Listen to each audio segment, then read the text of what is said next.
Yes everyone, welcome back to the classes.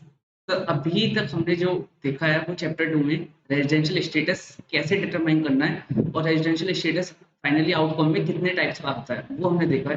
तो हमने decide किया फाइनली 3 टाइप्स का स्टेटस आता है, ROR, RNOR and last one is non resident मतलब एन। तो इसके अलावा फोर्थ कोई टाइप नहीं होता है। सेकंड सर हमने नोटिस किया कि देखिए इंडिया की पॉपुलेशन 130 सीआर है। तो sir each and every person का यदि आप स्टेटस डिटरमाइन करें तो या तो वो नॉन रेजिडेंट की कैटेगरी में फॉलो करेगा या वो रेजिडेंट में आएगा, और रेजिडेंट में then we can further divide ROR and RNOR. तो सर मैं क्या कहना चाह रहा हूँ आगे, अब जो हम पढ़ने वाले हैं सर वो आता है इसका चैप्टर 2 का जो हमारा पार्ट नंबर बी है, and part B is scope of total income. देखिए मैंने आपको फर्स्ट क्लास में बताया था किसी भी पर्सन का स्टेटस से डिटरमाइन होता है उस पे बर्डन ऑफ टैक्स कितना फॉल करेगा, उस पे कितना टैक्स कलेक्शन किया जाएगा, उस बंदे से कितना टैक्स इंडियन गवर्नमेंट कलेक्ट करना चाहेगी, किस इनकम पे करना चाहेगी, वो डिटरमाइन होता है उसके स्टेटस पे। तो सर हमने सबसे पहले स्टेटस को हमने चेक कर लिया, राइट। तो सर स्टेटस हमने चेक कर लिया। अब हम आते हैं सेक्शन 5। तो इंडियन गवर्नमेंट की नजर से आप देखिए इंडियन गवर्नमेंट के साथ कितनी बड़ी प्रॉब्लम है कि पहले तो वो स्टेटस डिटरमाइन करे और फिर बताए कि यार किस पर्सन को कितनी इनकम पे टैक्स देना है, मतलब उसको विदेशी इनकम पे टैक्स देना है या इंडियन इनकम पे टैक्स देना है या दोनों पे देना है। तो इसीलिए इंडियन इनकम टैक्स एक्ट में सेक्शन 5 लाया गया। तो सेक्शन 5 ये बहुत इंपॉर्टेंट सेक्शन है। सेक्शन 5 कहता है सर, सेक्शन 5 कहता है स्कोप ऑफ टोटल इनकम के बारे में बताता है। ठीक है, अब स्कोप ऑफ टोटल इनकम ये बताता है सर दो प्राइमरी बातें। तो सबसे पहले हम इसका फ्रेमवर्क समझ लेते हैं जो मैंने 2 लाइनों में लिखा है। Sir as per section 5, incidence of tax on a taxpayer depends on his residential status and his and place of accrual or receipt of income। मतलब सर कहाँ, where, this is dependent on place. तो where, तो status हमने already सीख चुके हैं। ठीक है, स्टेटस हम डिटरमाइन करना है तो सेक्शन 6 में हम ऑलरेडी लर्न कर चुके हैं, राइट सर। ये बात आता है सेक्शन 5 कहता है अब इसके स्टेटस तो आपने निकाल लिया, अब स्टेटस के बाद आपने और देखना है दो बातें कौन सी sir, place, this is a place. तो प्लेस आपने कौन से, आपने प्लेस देखना है, place of what sir, place of accrual of income, place of accrual of income and place of receipt of income। मतलब बर्डन ऑफ टैक्स या scope of total income depend करता है स्टेटस पर प्लस इनकम के receipt होने पर और income के अक्रू होने पर। वो जिस टेरिटरी में इनकम अक्रू हो रही है या इनकम रिसीव हो रही है उससे डिपेंड होगा कि वो पर्सन को उस पर टैक्स देना है या नहीं देना है। तो सर इस स्लाइड में सबसे पहले आपके लिए इंपॉर्टेंट समझना हो जाता है what is accrue and what is receipt, right. तो what is accrue and what is receipt, चलिए देखते हैं। सर अभी हम देखेंगे सेक्शन 5। तो सेक्शन 5 सर बात करता है place place of receipt, place of receipt. तो सर सबसे पहले हमारे लिए टर्म समझना जरूरत है, व्हाट इज रिसीप्ट। आप कोई चीज या कोई भी इनकम रिसीप्ट कब मानते हैं एंड रिसीप्ट मानी कहाँ जाती है। ठीक है, तो सर आंसर होता है इसका receipt means first received, FIRST, first received. तो सिंपल सा कॉन्सेप्ट है, इनकम रिसीव कहाँ मानी जाएगी। तो सर इनकम रिसीव होने का मतलब है, रिसीव का मतलब होता है सर फर्स्ट रिसीव, जहां वो असेसी को, जहां वो पर्सन को पहली बार मिले। सर इसमें आप क्या कहना चाह रहे हैं, अब आपके सामने मैं 2 एग्जांपल रखता हूँ, आप बताइएगा ये रिसिप्ट इन इंडिया माना जाएगा या नहीं माना जाएगा। सर ये बात करते हैं हम, यूएसए में एक पर्सन है जो वहां से सैलरी अर्न कर रहा है, राइट सर। वो सैलरी जो उसका एम्प्लॉयर ने सैलरी इसको इसके यूएसए वाले अकाउंट में सबसे पहले दी, करेक्ट है। यूएस में बंदा है, यूएस में जॉब कर रहा है, यूएस में सैलरी अर्न कर रहा है एंड एम्प्लॉयर ने उसके खाते में जो यूएसए बैंक अकाउंट है उसका, वहां पे उसने उसको ट्रांसफर कर दी। सब्सिक्वेंटली इस एसएससी ने वो इंडिया वाले जो इसका इंडिया में एक अकाउंट मेंटेन है, उसने वहां पे क्या कर दिया, उसको रेमिट कर दिया। क्या कर दिया कि रेमिटेंस इंडिया में कर दी। एक तरह से पहले यूएसए में अर्न किया पैसा और यूएसए से बाद में उसने कुछ पैसे को इंडिया रेमिट कर दिया। तो सर क्या ये इंडिया वाली इनकम टैक्स अथॉरिटीज बोल पाएंगी कि क्या सर ये इंडिया में रिसीव्ड हुआ है और इसलिए हम इस इनकम पे आपसे टैक्स लेंगे, हम इस इनकम पे आपसे टैक्स लेंगे सेक्शन 5 के तहत। तो सर सेक्शन 5 बात करता है प्लेस ऑफ रिसीप्ट। तो सर व्हाट इज रिसीप्ट? तो सर आप इसका आंसर पाएंगे क्योंकि ये रिसीप्ट मैंने बताया रिसीव्ड है फर्स्ट रिसीव्ड और यहाँ फर्स्ट रिसीव्ड हुई है यूएसए में, डायरेक्टली इंडिया में नहीं आई है, इसीलिए ये रेमिटेंस है। और रेमिटेंसेस कभी भी रेमिटेंस को हम नाम है ट्रांस, एक तरह से आपने ट्रांसमिशन कर दिया इनकम को, ट्रांसमिशन, ठीक है। तो आपने इनकम रेमिट कर दी वापस में इंडिया में सेंड कर दी, तो इसका मतलब ये नहीं कि वो इंडिया में रिसीव हो गई, रिसीव तो आपको यूएसए में ही हो गई थी, इसीलिए ये रिसीप्ट नहीं माना जाएगा। Right sir. सर इसके बाद हम दूसरा एग्जाम्पल लें, दूसरा एग्जाम्पल हम इसी में चेंज करते हैं थोड़ा सा। सपोज कीजिए अब इस एम्प्लॉयर ने इसको यूएसए वाले बैंक अकाउंट में सैलरी ना देकर एम्प्लॉयर ने बोला मुझे तो सैलरी मेरे इंडिया वाले बैंक अकाउंट में ही रेमिट कर दो डायरेक्टली, ठीक है। मतलब यहाँ फर्स्ट रिसीव्ड हो रहा है, ठीक है। आप कह रहे हैं मैं यूएसए में सैलरी नहीं रिसीव करूंगा, मेरा जो इंडिया में बैंक अकाउंट है आप डायरेक्टली मेरी सैलरी वहां भेज दीजिए। तो सर इस इनकम पे इसको बोला जाएगा इंडिया में क्या हो गया, रिसीव्ड हो गया है। क्यों? क्योंकि सर रिसीव्ड होता है फर्स्ट रिसीव। अब ये इनकम बीच में कहीं नहीं, इसका बीच में कहीं स्टॉपेज नहीं है, ठीक है, वो डायरेक्टली इंडिया में आई है, मतलब डायरेक्टली वो रिसीव हुई है, मतलब फर्स्ट रिसीव्ड इन इंडिया है, तो इसलिए क्या माना जाएगा, वो रिसीव्ड इन इंडिया माना जाएगा। कॉन्सेप्ट क्लियर है?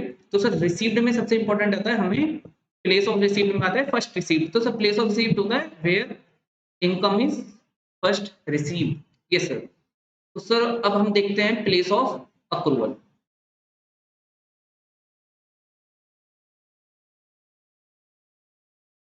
Yes sir. अब प्लेस ऑफ अक्रूवल के लिए हमें देखने की जरूरत है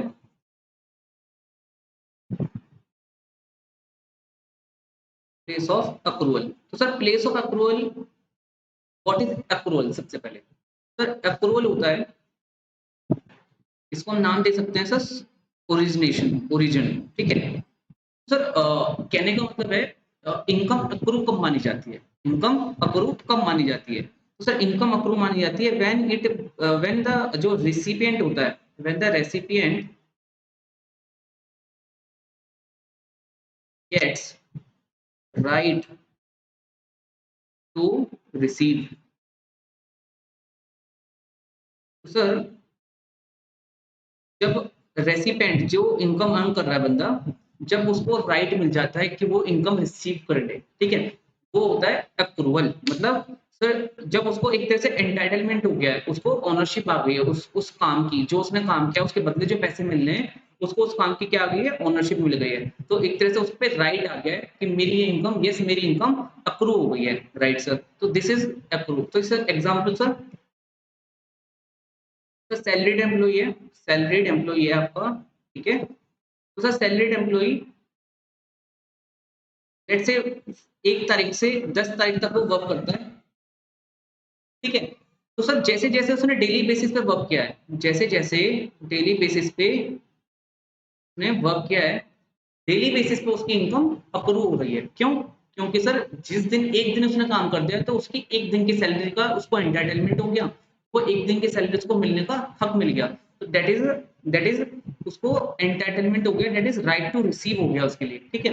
तो सर ये एक दिन की जो सैलरी है, वन डे सैलरी, उसकी क्या हो गई सर, अप्रूव हो गई। राइट, अप्रूव हो गई। तो दिस इज अप्रूव। अब सर लेकिन इनकम टैक्स डिपार्टमेंट तो बात करता है प्लेस ऑफ अप्रूवल। देखिए इंडिया में अप्रूवल होना जरूरी है, तब वो इंडिया में टैक्स होगी, ठीक है। तो अप्रूवल का प्लेस कहीं डिफाइन नहीं है किसी भी एक्ट में, ना किसी रूल्स में इनकम टैक्स के। और जो हमने कंपोनेंट्स ऑफ लॉ सीखे हैं अपने फर्स्ट चैप्टर में, ठीक है, इनकम टैक्स लॉ के कंपोनेंट है ना, सर्कुलर, नोटिफिकेशन, जुडिशियल प्रेसिडेंट्स। तो इस तरह से हम देखेंगे तो हमें शायद ही नहीं मिले कि अप्रूवल इन्होंने प्लेस बताया, मतलब प्लेस तो वेयर, ये नहीं बताया ये कहाँ होता है, ठीक है, ये नहीं है। बट अप्रूवल क्या है? अप्रूवल मैंने आपको बता दिया, it is first, it is when the assessee, when the recipient of income gets the right to receive the income. तो सर वेयर, अब वेयर का जो क्वेश्चन है, अब देखिए इसी में सबसे पहले मैं एक बात और ऐड करना चाहूंगा। आप देखिए अप्रूव एक टर्म होता है और ड्यू एक टर्म होता है। तो दोनों में फर्क बताइए सर, दोनों में फर्क समझना बहुत जरूरी है। अब जैसे इस पर्सन ने डेली बेसिस पे वर्क किया और डेली बेसिस पे उसने जो इनकम अर्न की, वो उसको एक तरह से उसका एंटाइटलमेंट हो गया, उसको बस एक दिन काम किया, उसको एक दिन की सैलरी का राइट मिल गया कि मुझे लेना है। बट सर अभी उसकी वो ड्यू नहीं हुई है, अभी वो उसकी अप्रूव जरूर अप्रूव तो हो गई, बट अभी ड्यू नहीं हुई है। क्यों सर? ड्यू होता है जब आपका एक तरह से आप राइट जो है ना, वो राइट एनफोर्सिबल हो जाए, right becomes enforceable by law. Sir जो इसका अपॉइंटमेंट लेटर रहा होगा, जो इसका अपॉइंटमेंट लेटर रहा होगा, उसमें एक छोटी सी बात लिखी होगी, दैट इज आपको सैलरी नेक्स्ट मंथ के 7th डे पर मिलेगी। आप उससे पहले डिमांड नहीं कर सकते, बट हाँ एडवांस वगैरह लेना वो अलग मैटर है। तो नॉर्मल कॉन्ट्रैक्ट क्या है, आप 30 दिन काम कीजिए, 30 दिन की सैलरी आपको नेक्स्ट मंथ के 7th डे को मिल जाएगी। आप उससे पहले सैलरी लेने के हकदार नहीं है। बट ऐसा नहीं है उसका राइट चला जाता है, राइट है, राइट उसका डेली बेसिस पे क्या बन रहा है, जनरेट हो रहा है, राइट उसकी इनकम अप्रूव हो रही है। बट क्या वो उसकी इनकम ड्यू मानी जाएगी? ये 10 दिन की सैलरी उसकी ड्यू नहीं हुई, ये ड्यू मानी नहीं जाएगी सर, ये ड्यू नहीं मानी जाएगी।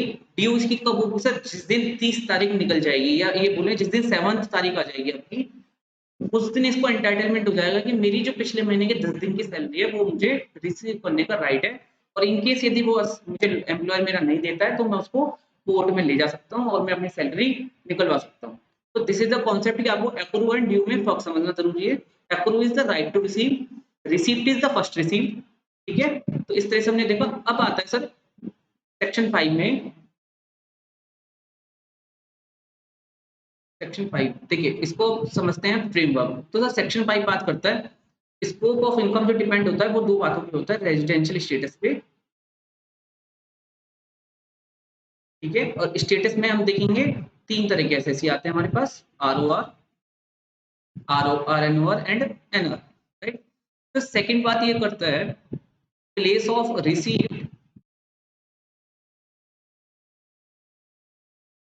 And place of approval.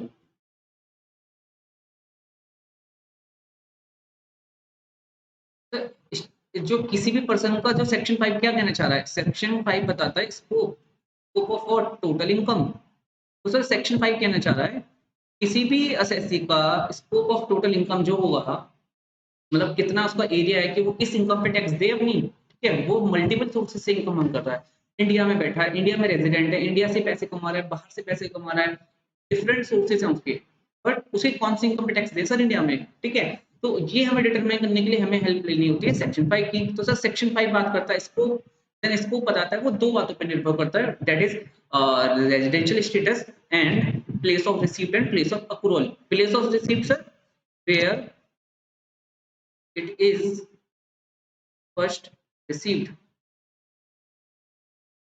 Right sir.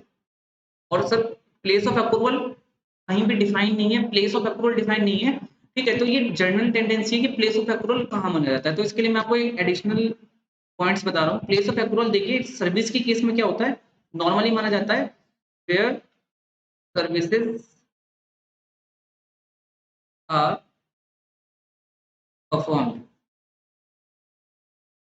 ठीक है, तो सर्विसेज है, नॉन रेजिडेंट पर्सन है, मतलब आउटसाइड इंडिया फॉरेनर पर्सन है, फॉरेनर पर्सन ने इंडिया में कोई सर्विस दी, इंडिया में आके परफॉर्म करी, तो उसका प्लेस नॉर्मली माना जाएगा इंडिया। कैसे?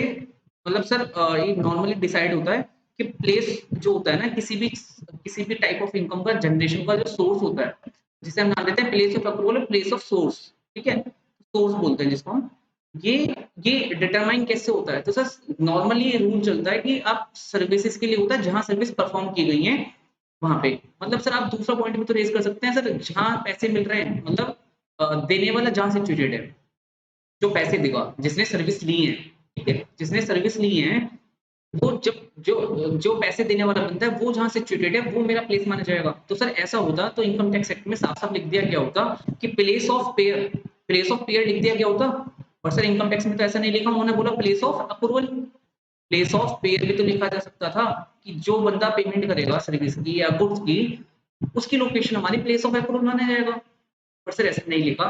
क्यों? क्योंकि सर पेमेंट करने वाला तो कहीं भी हो सकता है, आप उसको कैसे पकड़ेंगे? ठीक है। तो इन्होंने बोला जहां सर्विस आपकी परफॉर्म हुई है वो प्लेस, और गुड्स के केस में जहां आपका ओनरशिप ट्रांसफर होता है, ओनरशिप या टाइटल ट्रांसफर होता है वो प्लेस। ये कहीं नहीं लिखा है, दिस इज जनरल जो हम अंडरस्टैंडिंग लेते हैं पूरे एक्ट में पढ़ते वक्त कि प्लेस ऑफ अप्रूवल क्या माना जाएगा, राइट सर। तो सर इसके बाद हम देखते हैं, ये हमने देखा मोटा मोटा फ्रेमवर्क सेक्शन 5 बताता है आपकी स्कोप कैसे डिटरमाइन करनी है। तो अब आगे सेक्शन 5 बात करता है सर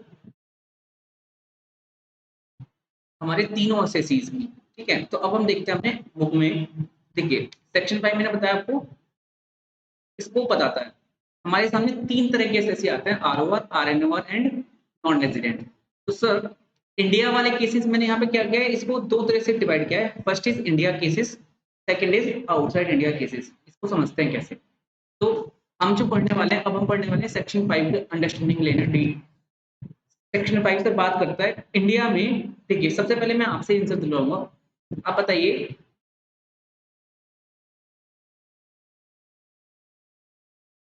बताइए सेक्शन 5 में इन्होंने बोला place of receipt and place of accrual. तो sir Indian income tax authorities क्या चाहेंगे, वो चाहेंगे कि इंडिया में हम उस इनकम पे जरूर टैक्स लेना चाहेंगे जो इनकम इंडिया में या तो रिसीव होती है या इंडिया में अप्रूव होती है, राइट सर। सर इन्होंने यही बोला। सबसे पहले मैंने इंडिया वाले केसेस किए, मतलब इन इंडिया। आप इसको, आप मैं क्या कहना चाह रहा हूँ, इन इंडिया ये जो भी हो रहा है ना, इनकम रिसीव हो रही है या इनकम अप्रूव हो रही है, हम पढ़ रहे हैं वो इंडिया में हो रहा है। ठीक है, तो सर इन इंडिया वाले केसेस में आप देखते हैं इनकम रिसीव्ड, इनकम रिसीव्ड और इनकम अक्रूव्ड। तो पहला केस बनता है मेरा इनकम रिसीव्ड एंड इनकम, दूसरा केस बनता है income approved. Sir income received in India, यदि कोई इनकम मुझे डायरेक्टली रिसीव होती है इंडिया में, या कोई इनकम इंडिया में अप्रूव राइज होती है, ठीक है, तो वो इनकम मेरी इंडिया में टैक्सेबल होगी, राइट सर। सर वो इनकम टैक्स अथॉरिटीज ये इनकम किस एसएससी पे टैक्स करना चाहेंगे, रेजिडेंट पे भी और नॉन रेजिडेंट पे भी। क्यों? क्योंकि सर इंडिया में रिसीव हो रही है, क्योंकि सेक्शन 5 में पावर डिपार्टमेंट क्या दे रहा है, सेक्शन 5 में बोलता है sir place of approval and place of receipt determine करेगा कि उसकी टैक्सेबिलिटी इंडिया में होगी या नहीं होगी। सर हमारे केस में तो प्लेस ऑफ रिसीप्ट भी इंडिया है और प्लेस ऑफ अप्रूवल भी इंडिया है। तो ये वाली income Indian department, Indian income tax बोलना चाह रहा है कि वो इनकम तो इंडिया में जरूर हम टैक्स करेंगे, इसलिए वो सभी एसएससीज में टैक्सेबल होगी, whether it is non resident, whether it is resident और आरओआर और आरएनओआर, राइट सर। इसके बाद आता है sir income deemed to be received in India and income deemed to accrue in India. तो ये क्या है, इनकम डीम्ड टू अक्रू क्या है सर। तो सर अब देखते हैं हम। देखिए इनकम रिसीव्ड, ये आपने समझ लिया, इनकम रिसीव्ड मतलब first receive. Income deemed to be received,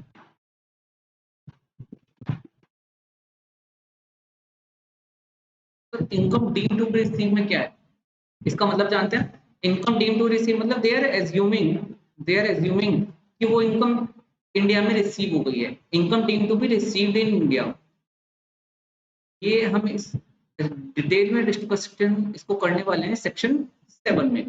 देखिए income deemed to be received इन्होंने क्यों बनाया होगा, मतलब वो कहते हैं आप पहले तो जो इनकम आपकी डायरेक्टली इंडिया में रिसीव हो जाए उस पे आप टैक्स दीजिए, राइट। इसके बाद बोलते हैं सर जो इनकम रिसीव नहीं हुई है, जो इनकम किसी को रिसीव नहीं हुई है, स्टिल दे आर एज्यूमिंग कि वो उसकी इनकम रिसीव हुई है, मतलब डीमिंग प्रोविजन यहाँ पे लाए हैं। वो डीम कर रहे हैं कि वो इनकम आपको इंडिया में रिसीव हुई है, इसलिए आप उस पे इस प्रोविजन के अंदर टैक्स दीजिए, राइट। इसके बाद आता है सर इनकम अक्रूड। ये इनकम अक्रूड भी मैंने आपको बताया था, इनकम अक्रूड इन इंडिया। तो ये तो सर डायरेक्टली कवर था, इस पे तो इनकम टैक्स अथॉरिटीज टैक्स लेंगी, सभी से लेंगी, चाहे वो किसी भी तरह का स्टेटस हो उसका। और इसके बाद आता है sir income deemed to accrue in India. तो ये आता है सेक्शन नंबर 9। तो ध्यान से समझिए, इनकम डीम्ड टू अप्रूव ये भी डीमिंग प्रोविजन है, मतलब तो जो इनकम इसमें फॉल नहीं कर रहा है, मतलब जो इनकम कहते हैं कि वो इंडिया में अप्रूव नहीं हो रहा है, या नॉन रेजिडेंट पर्सन है, फॉरनर है, वो कहेगा सर मैंने तो विदेश में सैलरी कमाई है, वो इनकम तो ना इंडिया में अप्रूव होती है ना इंडिया में अराइज होती है, ठीक है। तो मतलब बहुत सारे ऐसे केसेस हो सकते हैं जो इस प्रोविजन से बाहर होते हैं हमारे।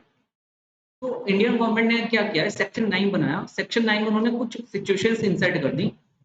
कह दिया कि इन सिचुएशन में यदि आप आते हो, मतलब आपकी इनकम इस सिचुएशन में कवर होती है, तो आप माना जाएगा कि वो इनकम आपकी इंडिया में अप्रूव हुई है। माना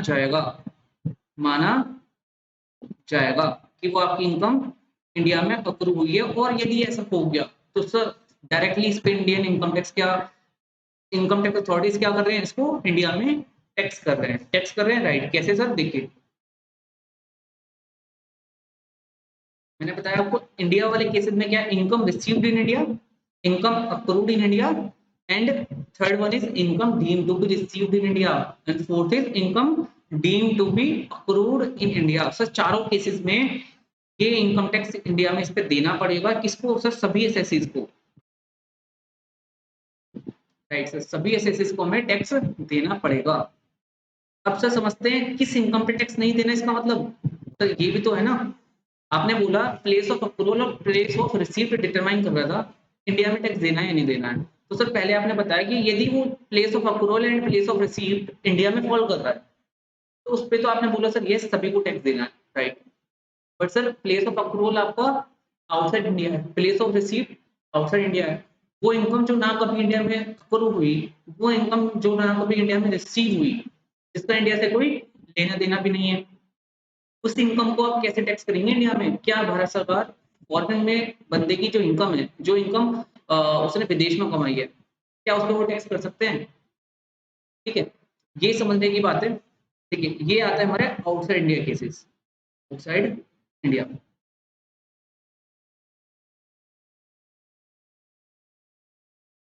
तो sir income approve and received outside India, सबसे पहले हम लास्ट लाइन पढ़ते हैं। इनकम अक्रूड और अराइज, इसमें दोनों बातें आ गई, मतलब अप्रूव एंड रिसीव्ड, यहाँ दोनों बातें आ गई हैं। या तो वो रिसीव बाहर हो रही है, अप्रूव भी बाहर हो रही है, तो वो इंडिया में आउटसाइड हमारी अप्रूव हो रही है, तो वो इंडिया में उस पर इनकम टैक्स ना तो नॉन रेजिडेंट पे करेगा, ना आरएनओआर पे करेगा, सिर्फ और सिर्फ रेजिडेंट पे करेगा, राइट सर। इसी के साथ सर हम थर्ड पॉइंट देखते हैं। पहले फोर्थ पॉइंट में हमने देखा कि वो इनकम जो इंडिया में अप्रूव नहीं हुई है, वो इनकम जो इंडिया में रिसीव भी नहीं हुई है, वो इनकम जो अप्रूव अराइज और रिसीव आउटसाइड इंडिया हुई है, मतलब इंडिया में नहीं, आउटसाइड इंडिया फॉरेन टेरिटरी में हुई है, तो सर उस पर इनकम टैक्स नॉन रेजिडेंट को पे नहीं करना है। उस पर इनकम टैक्स सिर्फ और सिर्फ हमारा रेजिडेंट पर्सन पे करता है। कौन से वाला सर? आरओआर वाला। तो sir resident and ordinary resident क्या है ना, इसको मैं शॉर्ट में बताऊं, इसकी ना ग्लोबल इनकम टैक्सेबल होती है, इसकी ग्लोबल इनकम टैक्सेबल होती है। तो इसलिए होती है क्योंकि ये पर्सन हमारा इंडिया का टैक्स रेजिडेंट है, और ये उस कैटेगरी का रेजिडेंट है जो सुपीरियर है, मतलब वो बंदा जो पिछले 10 सालों में भी 2 साल से ज्यादा रेजिडेंट रहा है, ठीक है ना। तो ये इनकम इंडियन गवर्नमेंट उस पर्सन से तो टैक्स कलेक्शन करेगी ही करेगी, उसकी फॉरेन मतलब फॉरेन सोर्सेज पर भी। सर आप कहेंगे सर यदि इसकी इस इनकम पे आप इंडिया में टैक्स ले रहे हैं, जो उसकी income approve otherwise outside India हो रही है या रिसीव भी आउटसाइड इंडिया हो रही है, तो सर एक तरह से वहां की कंट्री भी तो उस पर टैक्स करेगी, है ना। वो वहां का रेजिडेंट हो सकता है, मतलब ड्यूल रेजिडेंट हमने देखा, दो रेजिडेंसी भी हो सकती है। तो सर वो उस केस में क्या होता है ना, जब ये वहां पे भी टैक्स होता है, सर बोलते हैं डबल टैक्सेशन होना। तो क्या कहते हैं, डबल टैक्सेशन होना। तो सर वहां भी टैक्स लग गया और इंडिया वाले भी टैक्स लेंगे, तो दोनों कंट्री के पास अपना अपना राइट है, बिल्कुल है सर। बट इस चीज को ना डबल टैक्सेशन के रिलीफ एक तरह से बेनिफिट दे दिया जाता है असेट्स को बाद में। और इसके लिए सीए फाइनल लेवल पर हम देखेंगे कि हमारे पास तो एक एक ट्रीटी आती है जिसको नाम बोलते हैं double taxation avoidance agreement, DT double A. तो ये डीटी डबल ए क्या है, दो कंट्री के बीच में एक समझौता है, दो कंट्री के बीच में एक एग्रीमेंट है कि ठीक है आपने वहां टैक्स कलेक्ट कर लिया बंदे से और हमने भी कर लिया, तो अब क्या है ना, आप या तो आप हमें मतलब या तो आप क्रेडिट दे दो या हम क्रेडिट दे देते हैं, ठीक है। तो एक एक कंट्री में जो टैक्स पे उसने किया उसको दूसरी कंट्री में उसका बेनिफिट मिल जाता है। और ये सब उसकी जो डिटेल बातें हैं वो सीए फाइनल में हम देखेंगे, डीटी डबल ए जब हम पढ़ते हैं। तो सर एक तरह से हम इंडिया में क्या है, इंडियन गवर्नमेंट के पास पावर आ गई फॉरेन इनकम पे टैक्स कलेक्ट करने की सेक्शन 5 से। यस सर, सेक्शन 5 से पावर आ गई, यस सर। वो हमने बोला रेजिडेंट एंड ऑर्डिनरी रेजिडेंट में ही होती है। तो सर ये थर्ड पॉइंट का रोल क्या है? ठीक है, थर्ड पॉइंट भी सेम है बट इसमें छोटा सा चेंज है। थर्ड पॉइंट बात करता है income received, income approve and received outside India, India में तो है ही नहीं, नो डाउट, फॉरेन सोर्सेज है, फॉरेन में ही वो अप्रूव हुई है, फॉरेन में रिसीव हुई है, इंडिया से कोई नाता नहीं था इसका। बट यदि वो इनकम जो फॉरेन में अप्रूव या अराइज हो रही है, या फॉरेन इनकम जो इंडिया आउटसाइड इंडिया फॉरेन में रिसीव हो रही है, यदि वो इनकम कंट्रोल होती है किसी ऐसे बिजनेस से जो कंट्रोल इंडिया में हो रहा है, किसी ऐसे बिजनेस से जो इंडिया में कंट्रोल हो रहा है, बिजनेस कंट्रोल्ड फ्रॉम इंडिया। ठीक है, मैं क्या कहना चाह रहा हूँ, मैं बात कर रहा हूँ उस इनकम की जो इनकम फॉरेन में जनरेट हो रही है, बट फॉरेन में जनरेट हो रही है, सिर्फ फॉरेन में जनरेट हो रही है, बट सिर्फ from from A business controlled from India. मतलब आप लंदन में बिजनेस कर रहे हैं, एक पर्सन है, एक पर्सन है आर एन, राइट, इस साल वो रेजिडेंट हो गया था और आर एन की कैटेगरी वाला हो गया था, तो वो पर्सन लंदन में बिजनेस कर रहा है, वो पर्सन लंदन में बिजनेस कर रहा है, सिर्फ वो पर्सन लंदन में बिजनेस कर रहा है, बट उसका जो ना मैनेजमेंट है, उसकी जो डिसीजन मेकिंग बॉडी है, उसका जो डिसीजन मेकिंग पावर है, वो उसको इंडिया से कंट्रोल कर रहा है, लेकिन बिजनेस तो लंदन में हो रहा है ना। तो सर बिजनेस लंदन में हो रहा है तो इनकम भी उसकी जनरेट कहाँ हो रही होगी, लंदन में, और सर रिसीव भी कहाँ हो रही होगी, लंदन में, राइट। सर वो इनकम जो इंडिया से बाहर रिसीव होती है, वो इनकम जो इंडिया से बाहर अप्रूव होती है, इंडियन गवर्नमेंट उसको फिर भी उसको बोल रही है आप इस पे इंडिया में टैक्स देना पड़ेगा, बट कब, यदि आप उसका कंट्रोल इंडिया से कर रहे हैं, आप उसको इंडिया से कंट्रोल कर रहे हैं। सर ये बात नॉन रेजिडेंट में लागू नहीं होती है, ये सिर्फ और सिर्फ हमारे जो आर एन आर पर्सन है उसको इसमें टैक्स देना है, और सर मैंने बताया था आर ओ आर में तो ग्लोबल इनकम टैक्सेबल है तो इसे तो देना ही देना है, राइट। इसी तरह से इसमें दूसरी बात आती है, यदि वो इनकम जो बाहर जनरेट हो रही है, बाहर रिसीव हो रही है, वो इनकम वो इनकम आती है from a profession setup in India. Sir इसका एग्जांपल बताइए, प्रोफेशन सेटअप इन इंडिया मतलब बंदे ने सबसे पहले इंडिया में बिजनेस शुरू होना चाहिए, सॉरी प्रोफेशन जो है ना, प्रोफेशन इंडिया में उसने सेटअप क्या होना चाहिए। तो उसने क्या किया, पहले सर इंडिया में पहले प्रोफेशन सेटअप किया। मान लीजिए वो आर्किटेक्ट है, मान लीजिए वो एक आर्किटेक्ट है और वो सिविल कंस्ट्रक्शन वगैरह बिल्डिंग्स वगैरह वो डिजाइन करता है। तो सर उसने ये प्रोफेशन अपना इंडिया से स्टार्ट किया था, राइट। इंडिया में जब उसने अपनी पढ़ाई लिखाई पूरी करी और उसके बाद उसने इंडिया में प्रोफेशन स्टार्ट किया। अब सर वो प्रोफेशन इंडिया में स्टार्ट किया और धीरे धीरे उसको क्या किया, एक्सपेंड किया, और एक्सपेंड करके वो लंदन तक ले गया और लंदन में उसने आज वो सेम प्रोफेशन वहां पे कैरी कर रहा है, और उस प्रोफेशन से उसको इंडिया में मतलब सॉरी लंदन में उसको इनकम जनरेट हो रही है और वहां पे ही रिसीव हो रही है। अब सर ये पर्सन देखिए यदि रेजिडेंट होता, ये वाला पर्सन यदि ये आर ओ आर होता, रेजिडेंट मतलब आर ओ आर होता, तो मुझे ये क्वेश्चन पूछने की जरूरत नहीं पड़ती उसकी लंदन वाली इनकम पे मैं टैक्स इंडिया में दूंगा या नहीं दूंगा, क्यों, क्योंकि मैंने बताया आपको आर ओ आर में इंडियन डिपार्टमेंट कहता है आपको ग्लोबल इनकम पे टैक्स देना है, तो आपने सभी सोर्सेज वहां लेने होते हैं, चाहे वो फॉरेन में जनरेट हो, फॉरेन में रिसीव हो, डजेंट मैटर। सर क्वेश्चन आता है आरएनओआर में, आरएनओआर में क्या है, आरएनओआर को इंडिया में टैक्स पे करना होता है सिर्फ पहले दो पॉइंट्स में, मतलब जो इनकम इंडिया से जिसका नाता होता है, या तो इंडिया में रिसीव होती है, या इंडिया में अप्रूव होती है, या इंडिया में डीम टू रिसीव में आता है सेक्शन 7, या इंडिया में डीम टू अप्रूव में आता है सेक्शन 9 में। बट सर उसको उस इनकम पे भी टैक्स देना है। अब जिस इनकम का इंडिया से थोड़ा सा कनेक्शन है, वो थोड़ा सा कनेक्शन या तो बिजनेस के फॉर्म में होगा या प्रोफेशन के फॉर्म में होगा। सर बिजनेस के फॉर्म में मतलब वो बिजनेस जो वो फॉरेन टेरिटरी में बना रहा है ना, जो फॉरेन टेरिटरी में बिजनेस कर रहा है, वो बिजनेस इंडिया से कंट्रोल हो रहा है, तो उसको इंडिया में टैक्स देना है, राइट। या वो प्रोफेशन जो उसने इंडिया में सेटअप किया था, नाउ वो फॉरेन में उसको एक्सरसाइज कर रहा है, बट वो प्रोफेशन सेटअप इंडिया में हुआ था, तो उस पर भी उसको इंडिया में टैक्स देना है। तो राइट, इस तरह से अब हमने जो देखा है, हमने तीनों चारों सेसेस के लिए एक तरह से मिक्स करके देख लिया है। अब मैं इसको एक समराइज कर देता हूँ, बट इससे पहले जो तीन चार पॉइंट्स है इंपॉर्टेंट, एक तरह से ना क्या होता है, थोड़ी थोड़ी ना बहुत बेसिक कॉन्सेप्ट्स को हमें समझना पड़ता है। जब आप सीए बनेंगे, आपने एक तरह से आप कंसल्टेंट है ना, आप कंसल्टेंसी देंगे, तो आपको जब तक बेसिक कॉन्सेप्ट्स उनके पीछे के लॉजिक्स क्लियर नहीं होंगे, तब तक आपके लिए पढ़ना ना पढ़ना बराबर है। आपने सिर्फ पढ़ना नहीं है, आपने जब सीए का डिग्री का टैग लग जाता है, माना जाता है you are IT expert, income tax क्या एक्सपर्ट है, तो आपने उस नजरिए से आपने इनकम टैक्स सीखना है, ठीक है। आपने सब खून में बसाना है, आपने ब्लड में बसाना है। आपने ऐसा नहीं सिर्फ पढ़ा किताबी ज्ञान लिया और बात खत्म, आपने थोड़ा सा लॉजिक्स पे फोकस कीजिए, अपने बेसिक्स स्ट्रॉन्ग करना है आपने, ठीक है। तीन चार एडिशनल पॉइंट है, देखिए, income is to be included in total income of the assessee immediately on its actual or deemed receipt. यही तो बताया मैंने। इनकम इनकम को हम उसकी टोटल इनकम में मतलब इंडिया में, ये बात हो रही है इंडिया में, कब ऐड कर लेंगे सर? इमीडिएटली कर लेंगे जैसे ही हमें मिलता है, या तो वो एक्चुअल में रिसीव हो जाए, राइट, या वो डीम्ड रिसीप्ट में फॉल कर जाए, मतलब सेक्शन 7 में फॉल कर जाए, तो सर वो उस साल में उसको हम इमीडिएटली टैक्स कर देंगे, राइट। दूसरा point sir, the receipt of income refers to only the first occasion, देखिए the first occasion when the recipient gets the money under his control। तो मैं शॉर्ट में बोलूं, दिस वाज फर्स्ट रिसीव्ड। तो income कहते ना, income जब recipient के कंट्रोल में पहली बार आती है, उसको कंट्रोल माना मतलब उसको रिसीव होती है, वो इनकम फर्स्ट रिसीव मानी जाती है। अब असेसी ने, मैंने एग्जांपल दिया था, यूएसए से उन्हें डायरेक्ट एम्प्लॉयर को बोला आप इंडिया में भेज दो, ठीक है, इंडिया वाले उसके बैंक अकाउंट में भेज दीजिए, इट मीन्स उसको इंडिया में रिसीव हुई है फर्स्ट, ठीक है। बट जब उन्होंने बोला दुबई में आप, सॉरी, यूएसए वाले बैंक अकाउंट में ही आप पेमेंट कर दीजिए, तो वो यूएसए में हुई, देन देयर आफ्टर उसने वहां से वो ट्रांसफर इंडिया में किया। वो जो ट्रांसफर हुआ ना, वो इंडिया में फर्स्ट रिसीव्ड नहीं माना जाएगा, वो इंडिया में रिसीव्ड नहीं माना जाएगा, right. Therefore, when once an amount is received as income, देखिए बहुत ध्यान से समझिए, ये क्रक्स है अब जो अभी तक मैंने बताया।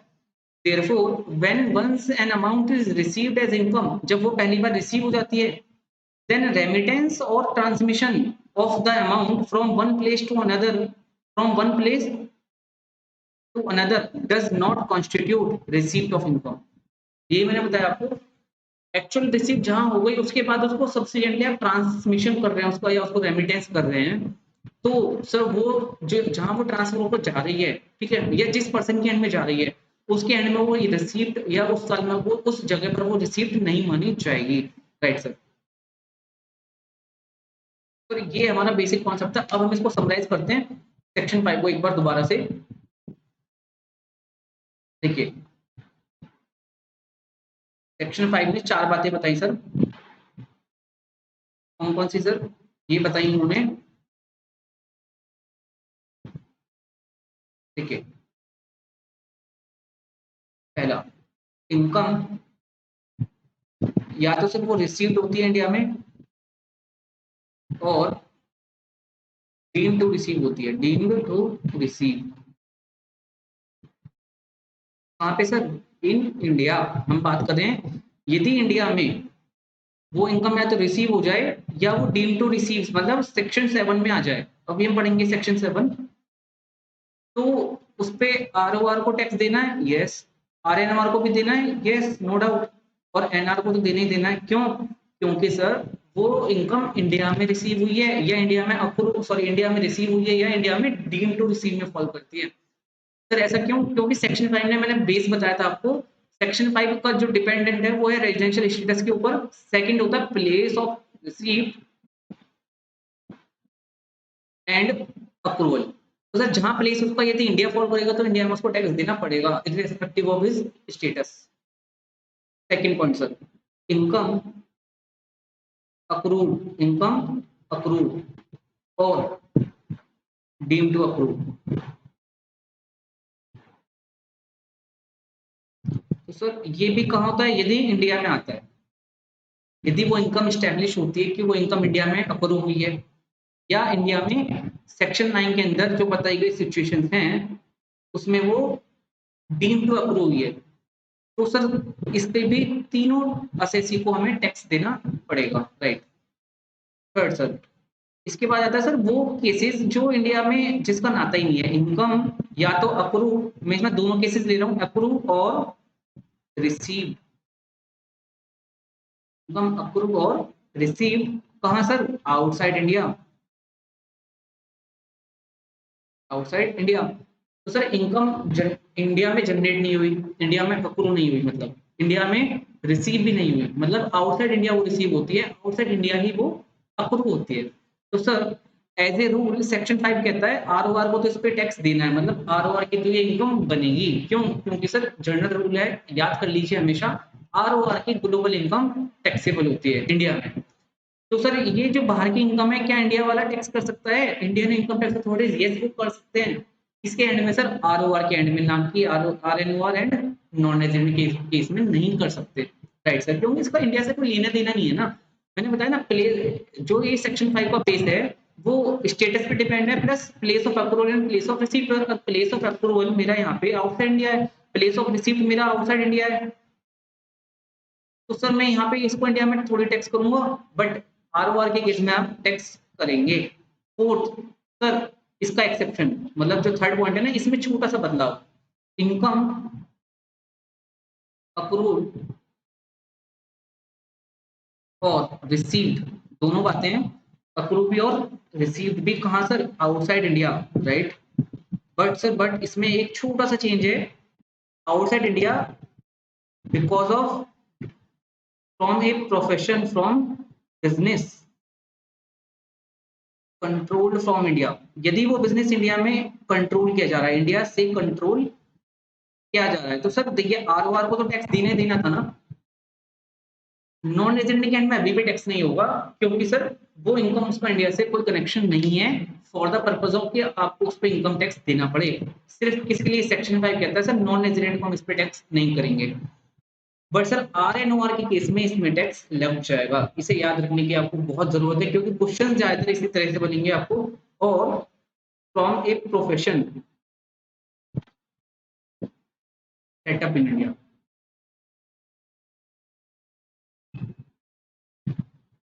तो यहाँ इंपॉर्टेंट वर्ड है सर सेटअप, और यहाँ इंपॉर्टेंट वर्ड है कंट्रोल्ड। दोनों में कंट्रोल नहीं है, ठीक है, बिजनेस के लिए अलग टर्म है, प्रोफेशन के लिए अलग टर्म है। तो सर इस केस में भी ROR को तो टैक्स पे करना ही है, RNOR को भी इसमें टैक्स पे करना है, एंड नॉन रेजिडेंट को तो नहीं। तो सर एक समरी एक निकल के आती है कि सर नॉन रेजिडेंट कौन सी इनकम टैक्स पे कर रहा है, समझिए, नॉन रेजिडेंट पे कर रहा है सर सिर्फ और सिर्फ जो उसका इंडिया से कनेक्शन है, मतलब इंडिया केसेस, मैं बोलता हूँ मेरी बुक के हिसाब से आप देखें, इंडिया केसेस पे आपको टैक्स पे कर रहा है। और सर RNOR जो पे कर रहा है वो भी सिमिलरली इंडिया इंडिया वाले केसेस पे पे कर रहा है, राइट। बट एक एडिशनल उसमें पॉइंट आता है, जो लास्ट वाला पॉइंट है, कौन सा, यदि उसका वो बिजनेस जो वो कर रहा है, जिस बिजनेस से वो फॉरेन में इनकम अर्न कर रहा है, या जिस प्रोफेशन से वो फॉरेन में इनकम अर्न कर रहा है, वो या तो इंडिया से कंट्रोल हो रहा है या इंडिया में सेटअप हुआ था, तो उससे आने वाली इनकम उसको यहाँ टैक्स कर देंगे, राइट सर।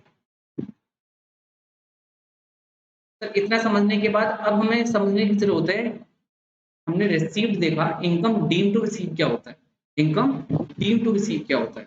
तो sir income deem to receive हम समझते हैं सेक्शन 7, सेक्शन 7 सर, सेक्शन 7 क्या कहता है, income deemed to be received in India. तो सर ये सेक्शन समझने के लिए हमें ना थोड़ा सा पेशेंस रखना होगा, बट इसे मैं अभी क्लियर करूंगा, एंड हम जो रेलेवेंट चैप्टर आएगा हमारा सैलरी, इसके बाद हम इसको दोबारा पढ़ेंगे ताकि आपको बेटर अंडरस्टैंडिंग हो। सर इसे समझने के लिए हमें सबसे पहले जानना जरूरी है रिकॉग्नाइज्ड, हमें तीन बातों की जानकारी होना बहुत जरूरी है इससे समझने के लिए। रिकॉग्नाइज्ड प्रोविडेंट फंड, इसे हम शॉर्ट में बोलते हैं RPF। दूसरा, अनरिकॉग्नाइज्ड प्रोविडेंट फंड, जिसको हम नाम देते हैं URPF। और सर सेक्शन 80 CCD, सर ये तीनों ही पॉइंट है बस जो हमें समझने हैं, इन तीनों की हमें बेसिक नॉलेज भी हो ना, तो हम ये सेक्शन 7 इजीली क्रैक कर लेंगे। देखिए इसे समझते हैं, सबसे पहले हम समझते हैं, आपको इसे समझने के लिए जरूरत है, देखिए सैलरीड एम्प्लॉय का क्या होता है,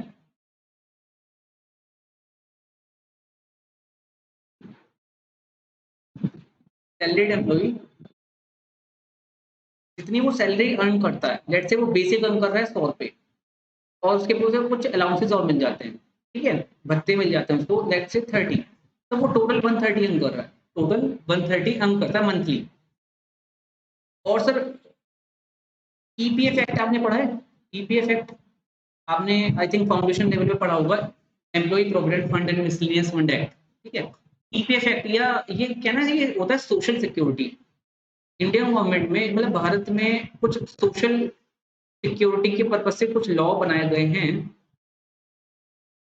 तो सोशल सिक्योरिटी क्यों? क्योंकि ना रिटायरमेंट के टाइम पे आपके पास फंड्स की कितनी दिक्कत हो सकती है या नहीं, उसी को ध्यान में रखते हुए एक फ्यूचर बेनिफिट के लिए आज की सेविंग फ्यूचर के लिए, इसीलिए इंडियन गवर्नमेंट ने कुछ मैंडेटरी प्रोविजन लगा दिए। ठीक है, तो बोला एवरी एम्प्लॉई शेल कंट्रीब्यूट अपने पीएफ खाते में। ठीक है, आप अपने पीएफ खाते में लेट्स से 10 रुपए वो हर मंथ कंट्रीब्यूट करता है और उसको इन हैंड सैलरी 120 मिलती है। उसकी सैलरी है 130, बट उसको 10 रुपए वो क्या करता है पीएफ खाते में, पीएफ अकाउंट में उसके जमा होते हैं,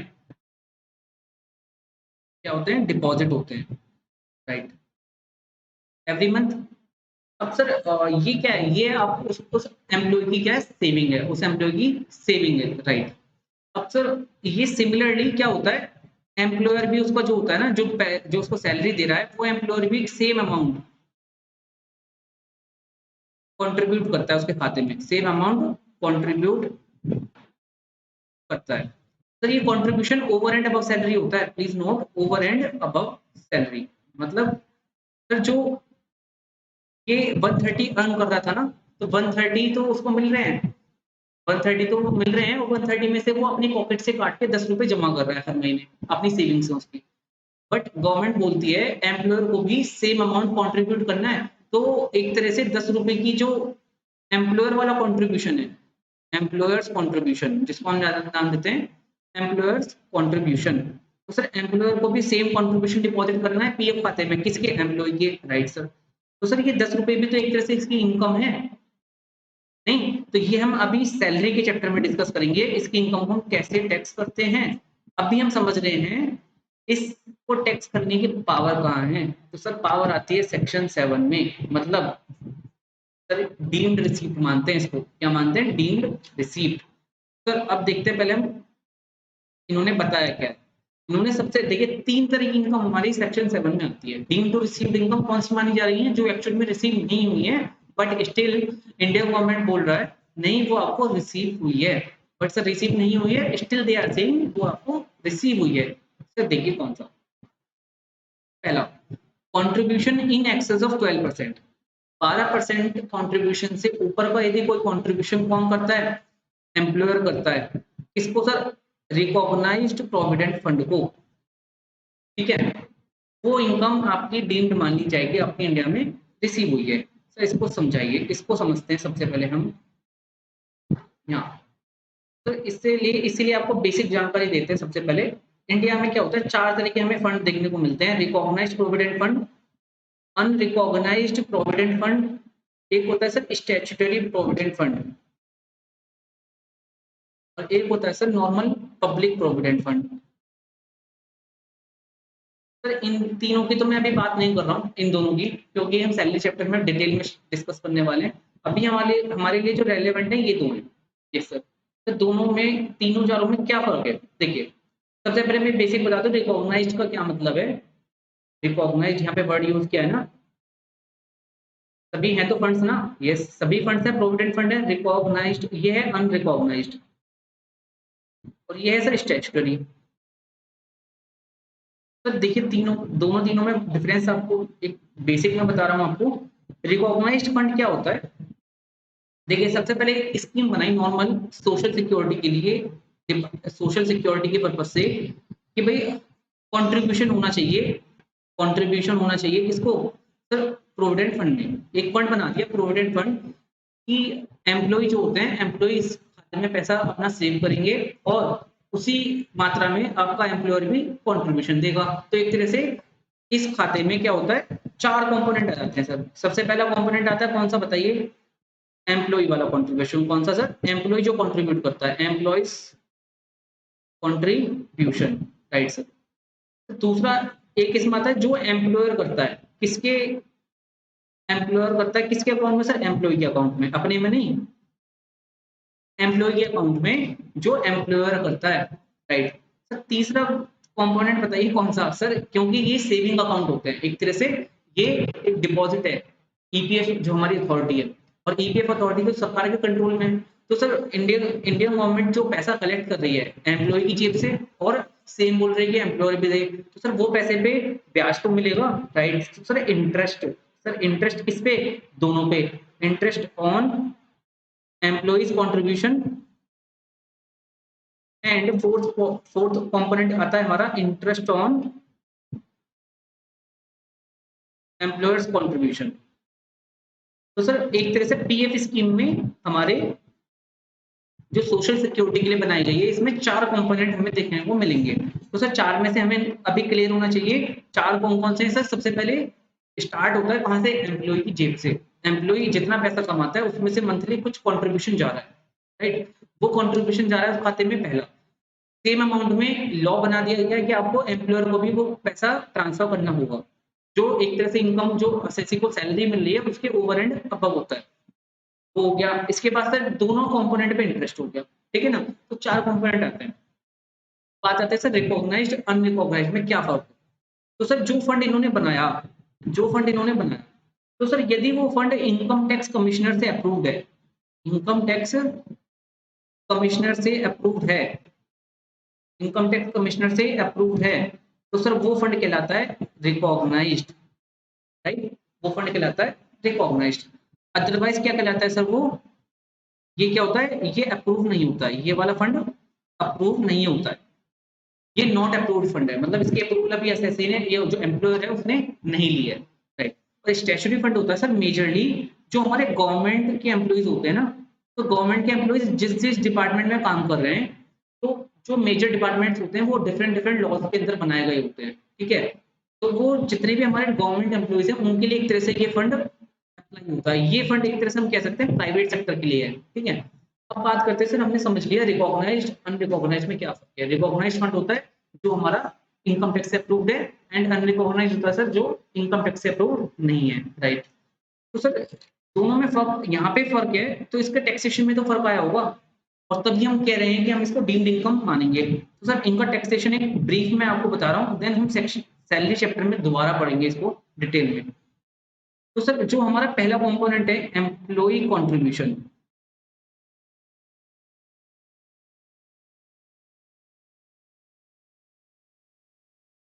तो हमारा पहला कंपोनेंट है एम्प्लॉइज का कंट्रीब्यूशन। तो सर एम्प्लॉय एम्प्लॉय का कंट्रीब्यूशन जो हमारा पहला वाला पार्ट है जिसे हम बोलते हैं आरपीएफ। अब मैं यहाँ 2 ही पार्ट रखूंगा और यहाँ रखूंगा यूआरपीएफ।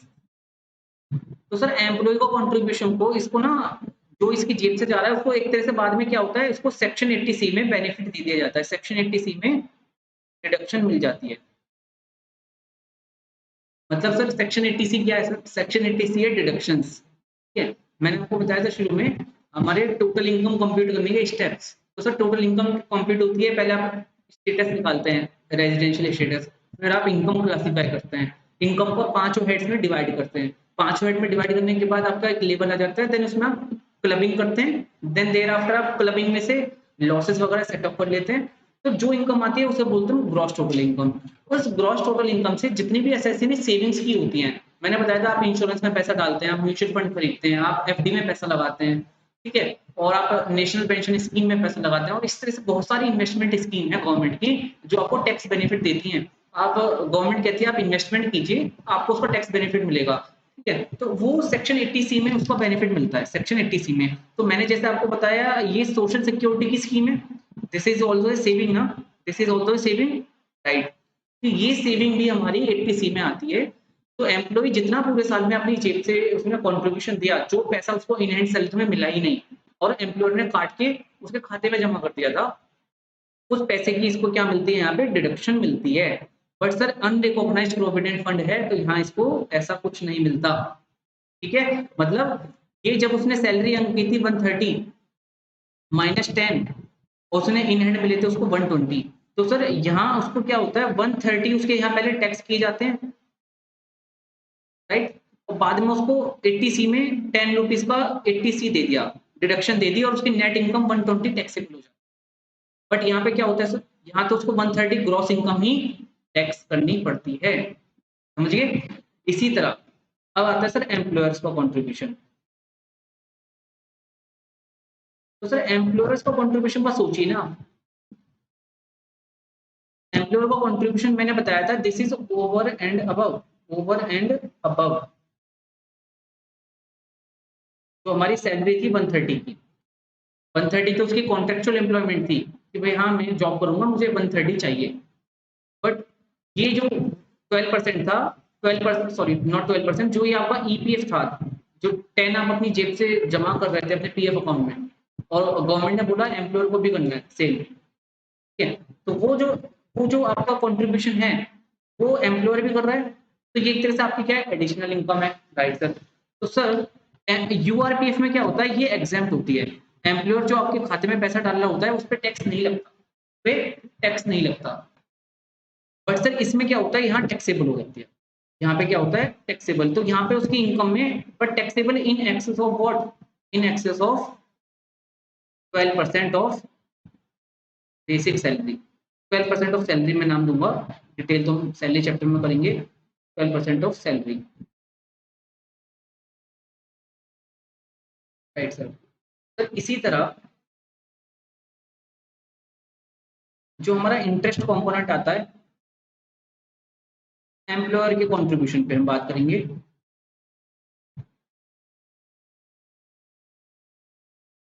तो सर एम्प्लॉयर ने जो कंट्रीब्यूशन दिया, एम्प्लॉयर ने अपनी एक्स्ट्रा दिया एक तरह से ना, एम्प्लॉय का तो फायदा हुआ, एम्प्लॉय को अपनी जेब से जो उसने 130 कमाए थे 10 उसने उसी में से निकाल के दिए, अल्टीमेटली उसकी अर्निंग तो है ना, बाद में उसको पैसा मिलेगा जब वो निकालेगा उसमें से, तो 10 वो सेविंग करता जा रहा है, प्लस एम्प्लॉयर ने भी 10 उसके बिहाफ पे जमा करे, तो एम्प्लॉयर के लिए एक तरह से 130 प्लस 10 140 की इनकम हो गई। तो इसीलिए इन्होंने बोला कि नहीं, यहाँ तो हमको जो 10 मिल रहा है ना आपको, वो हम टैक्स कर देंगे। जो एम्प्लॉयर अपनी जेब से दे रहा है ना, एम्प्लॉयर दे रहा है एक्स्ट्रा 10, जो एक्स्ट्रा 10 दे रहा है वो हम यहाँ पे आपको टैक्स कर देंगे, राइट। बट सर टैक्स सारा कर देंगे क्या, नहीं, वो बोलते हैं 12% ऑफ सैलरी से ज्यादा हुआ तो करेंगे। अब मेरे केस में तो 130 और मैं बोल रहा था 10, तो सर ये तो मेरा 12% से कम ही आता है मोटा मोटा, ठीक है ना, ये तो मेरा 12% से कम है, तो मतलब ये यहाँ पे टैक्सेबल नहीं होगा, बट 12% से ऊपर यहाँ टैक्सेबल हो जाएगा। सर इसी तरह एम्प्लॉयर ने जो पैसा जमा करा था उस पर इंटरेस्ट जो मिलेगा वो यहाँ पे टैक्सेबल होता है और यहाँ पे एग्जेम्प्ट होता है। टैक्सेबल होता है sir in excess of 9%, 9.5%, right sir. Sir ये मैं पर्पस इस चीज का बताने का ये है, आप दोनों स्कीम में फर्क समझिए, बेसिक क्या है, दोनों स्कीम में फर्क क्या है, और तभी ये सेक्शन 7 आपको समझ में आ पाएगा। दोनों स्कीम में फर्क बहुत बड़ा है। ये जो अनरिकॉग्नाइज्ड है, क्योंकि वो इनकम टैक्स में अप्रूव्ड नहीं है फंड, उसका कंट्रोल नहीं है इनकम टैक्स के पास, तो क्या होता है, वो उसको टैक्स नहीं कर रहा है, उसको वो पकड़ नहीं रहा है, ठीक है। वो उसको तब पकड़ेगा जब वो या तो उसमें से पैसा विड्रॉ होगा, या उसमें से जब पैसा आपको वो रिकॉग्नाइज फंड में ट्रांसफर करेगा। अभी के लिए क्या है, जो आप सेविंग कर रहा है एम्प्लॉई, उसको अलग से कोई बेनिफिट नहीं दे रहा, वो अलग से कोई बेनिफिट नहीं दे रहा, तो आप सेव कर रहे हो, करते रहो। एम्प्लॉयर ने जो पैसा डाला उसको भी टैक्स नहीं कर रहा, भाई ठीक है 10 रुपए और एक्स्ट्रा डाल दिए थे, कोई दिक्कत नहीं है, आप डालिए। इसी तरह जो इसकी कंपोनेंट में इंटरेस्ट मिलने वाला है जो एम्प्लॉयर ने किया था उस पर भी टैक्स नहीं देगा। बट अपोजिट है मेरा सेक्शन, ये जो मेरा आरपीएफ है, अब आरपीएफ क्या कहता है, एम्प्लॉयर ने जो 10 रुपए एक्स्ट्रा डाले हम उसे टैक्स कर देंगे यदि वो 12% ऑफ सैलरी से ज्यादा है। 12% एक लिमिट लगाई गई है कि चलो 12% तक हम छोड़ देते हैं, उसके ऊपर हम टैक्स करेंगे। इसी तरह जो उसको ब्याज मिलेगा उस पर भी बोला 9.5% तक कोई दिक्कत नहीं है, उसके ऊपर हम टैक्स करेंगे। तो सर अभी समझिए आप, यहाँ क्या हो रहा है, यहाँ ये हो रहा है, यहाँ पे क्या हो रहा है, जो इनकम यहाँ टैक्स कर रहे हैं ना 12% से ऊपर, ये जो इनकम हम टैक्स कर रहे हैं 12% से ऊपर, ये टैक्स करने की पावर कैसे आ रही है, मतलब सर ये 10 रुपए उसके खाते में जमा कर रहा है, अभी एसएससी को मिली तो नहीं है, समझ रहे हैं। वो एसएससी को कब मिलेंगे सर, जब वो उस फंड से निकालेगा पैसे रिटायरमेंट पर, है ना। तो सर एक तरह से क्या कहना चाह रहे हैं, ये पैसा एसएससी को अभी रिसीव नहीं हो रहा है, ये पैसा एसएससी को रिसीव नहीं हो रहा है। ये जो एम्प्लॉयर के खाते में एम्प्लॉयर ने जो कंट्रीब्यूशन किया, एम्प्लॉयर्स कंट्रीब्यूशन पीएफ अकाउंट में, क्या वो एसएससी को रिसीव हुआ, क्या वो एसएससी को रिसीव हुआ, not received yet, not received, receive नहीं हुआ ना, वो मिलेगा जब उसको उसको सुपर एन्यूएशन या जब वो उसको विथड्रॉ करेगा किसी भी कारण से, जब उसकी जॉब चली जाएगी या जो भी है, अभी रिसीव नहीं हुआ ना। तो बट रिकॉग्नाइज्ड प्रोविडेंट फंड कहता है 12% से ऊपर हम टैक्स करेंगे, 12% से ऊपर जो है हम उसको मोर देन 12% यदि हुआ तो हम उसको टैक्स करेंगे। तो सर वो टैक्स किस बिना पे करोगे आप? वो कहते हैं सर इसको हम डीम्ड टू रिसीव मान लेंगे। इसको क्या मान लेंगे हम? Deemed to receive. अब आपको समझ में आएगा सेक्शन 7 क्या बात करता है। और इसी तरह इसका इंटरेस्ट, इस एम्प्लॉयर के कंट्रीब्यूशन पे जो मिलने वाला इंटरेस्ट है वो तो समझते हैं सेक्शन नंबर हम अपना 7।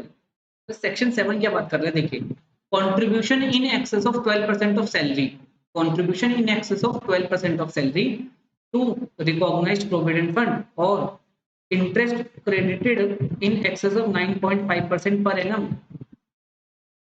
तो सर हर साल जितना कंट्रीब्यूशन हो रहा है एम्प्लॉय के खाते में, एम्प्लॉय के पीएफ खाते में, एम्प्लॉयर वाला, तो सर वो कंट्रीब्यूशन जो 12% से ऊपर है, क्योंकि 12% तक तो एग्जेम्प्ट बोल दिया कि भाई इस पे हम टैक्स नहीं लेते, लेकिन जो 12% से ऊपर वाला है उस पे वो कह रहे हैं कि हम इसको क्या मान लेंगे?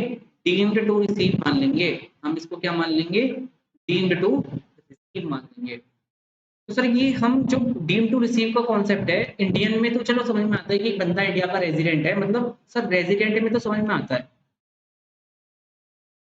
ना, कि रेजिडेंट है इंडिया में, उसके ग्लोबल इनकम टैक्सेबल है और क्योंकि खाता इंडिया में मेंटेन है तो इंडिया में उसको पैसा मिलना है, अभी नहीं तो बाद में मिलना है। बट सर नॉन रेजिडेंट के बाद समझने की बात जरूरत है ना। तो नॉन रेजिडेंट के पॉइंट ऑफ व्यू से आप समझिए, नॉन रेजिडेंट के पॉइंट ऑफ व्यू से ये इंपॉर्टेंट क्यों हो जाता है डीम टू रिसीव? मतलब वो इंडिया में एक्चुअली रिसीव नहीं हुई, इसको स्टिल डिपार्टमेंट कह रहा है नहीं नहीं ये आपको रिसीव होनी चाहिए। तो आप समझिए रॉबर्ट है, कोई नाम है रॉबर्ट। तो रॉबर्ट क्या है, यूएसए में जॉब करता है, बट ये इसका जो एम्प्लॉयर है वो कौन है? वो है अदानी। तो सर अदानी ग्रुप ने एक तरह से एक एम्प्लॉय अपना यूएसए में छोड़ दिया, वो यूएसए में अपनी सर्विस दे रहा है और यूएसए में अपनी अर्न कर रहा है सैलरी, सैलरी जो जा रही है वो यहाँ से जा रही है। तो ये अदानी ने इसको एम्प्लॉयर अदानी है और अदानी ने इसको बाहर बेचा है। तो अब आप देखेंगे ये इसका ना अदानी ने इसका पीएफ अकाउंट इंडिया में ओपन कराया है, इसका इंडिया में पीएफ अकाउंट है और इस पीएफ अकाउंट में एम्प्लॉयर जो अदानी है कंट्रीब्यूशन कर रहा है। तो सर उसके लिहाज से क्या होगा, जो ये कंट्रीब्यूशन कर रहा है इंडिया में इसके पीएफ अकाउंट में, तो सर वो इनकम नॉन रेजिडेंट को भी एक तरह से रिसीव नहीं हो रही है और वो इंडिया में रिसीव अभी नहीं हो रही है, उसको बाद में मिलेगी। तो सर इसलिए उसको बोला नहीं आप अभी से अभी टैक्स दीजिए, आप इसको हम ईयर ऑन ईयर बेसिस पे हम इसको डीम्ड टू रिसीव मानेंगे इन इंडिया और उस पर हम अभी आपको टैक्सेबिलिटी लगा देंगे। राइट सर, आई होप आपको फर्स्ट पॉइंट ये क्लियर होगा। तो सर सेकंड क्या है? सर सेकंड पॉइंट आता है कंट्रीब्यूशन, सेकंड के बजाय पहले हम थर्ड देखते हैं। Third is similar amount transferred from unrecognized provident fund to recognized provident fund being employer contribution and interest। Sir इतना आसान। देखिए अभी मैंने क्या समझाया था, दोनों स्कीम में फर्क बताने का पर्पस क्या था। अभी क्या हो रहा है, अभी क्या है ना, ये फंड अप्रूव्ड नहीं था बट अब ये फंड अप्रूव्ड था, इस फंड में टैक्सेबिलिटी होती है, इस फंड में टैक्सेबिलिटी नहीं होती है। तो क्या हुआ, अब इन्होंने बोला सर अब आपका यूआरपीएफ जो पहले अप्रूव्ड नहीं था और इसमें क्या था, इसमें क्या क्या बैलेंसेस थे सर, एम्प्लॉय वाला कंट्रीब्यूशन भी था, एम्प्लॉय का कंट्रीब्यूशन था, इसके ऊपर इंटरेस्ट आया था, एम्प्लॉयर वाला कंट्रीब्यूशन भी था सर और इसके ऊपर भी इंटरेस्ट आया था।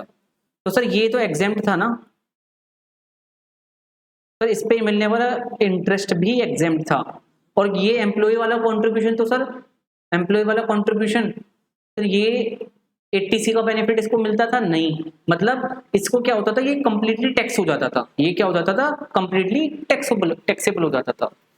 तो सर आप देखेंगे अब इन्होंने बोला मैं एम्प्लॉयर ने, मान लीजिए ये रिलायंस है और रिलायंस का ये फंड पहले अप्रूव्ड नहीं था, नाउ अब उन्होंने आईटी को अप्लाई किया और इनकम टैक्स अथॉरिटी ने उसको क्या कर दिया, अप्रूवल दे दिया।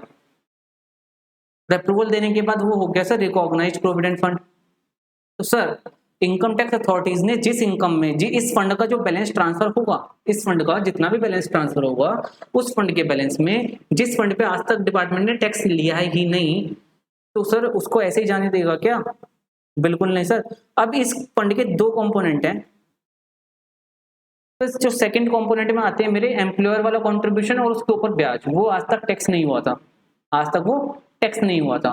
तो सर ये जब हम इसको ट्रांसफर कर रहे हैं आरपीएफ में, इस बैलेंस को हम ट्रांसफर कर रहे हैं आरपीएफ में, तो सर इस पे 100% क्या लगा दिया जाएगा? टैक्स कर दिया जाएगा इसको, और इसको मान लेंगे डीम्ड टू रिसीव, मतलब वो इनकम अभी रिसीव मान ली जाएगी जिस एट दैट पॉइंट जब वो ट्रांसफर किया जा रहा है, एट दैट पॉइंट जब वो ट्रांसफर किया जा रहा है।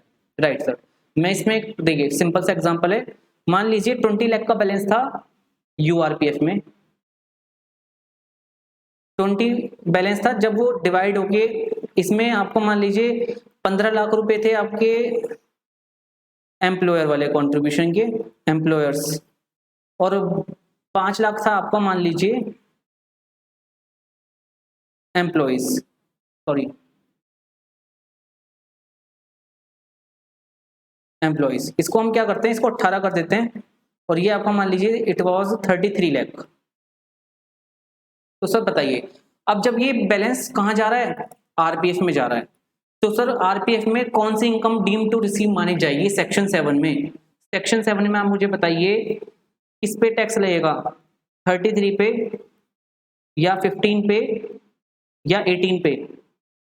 बताइए। तो सर इसमें आप देखेंगे, लॉजिकली सोचते हैं ना, ऐसा थोड़ी कि कोई सी भी बता देंगे आप। सर लॉजिकली देखिए, पहले बात करते हैं 15 लाख की, जो एम्प्लॉयर का कंट्रीब्यूशन का बैलेंस है। तो सर एम्प्लॉयर का कंट्रीब्यूशन बैलेंस जब वो पहली बार यूआरपीएफ में आ रहा होगा, धीरे धीरे यूआरपीएफ में जब वो फंड में पैसा आ रहा था, तो सर क्या उस पर टैक्स था? नहीं, वो एग्जेम्प्ट था। मैंने बताया यूआरपीएफ में जो पैसा डलता है उस पर डिपार्टमेंट का कंट्रोल नहीं होता है, और उस फंड में जो बैलेंस आता है एम्प्लॉयर की तरफ से over and above the salary, वो पैसा उस समय टैक्स नहीं होता है।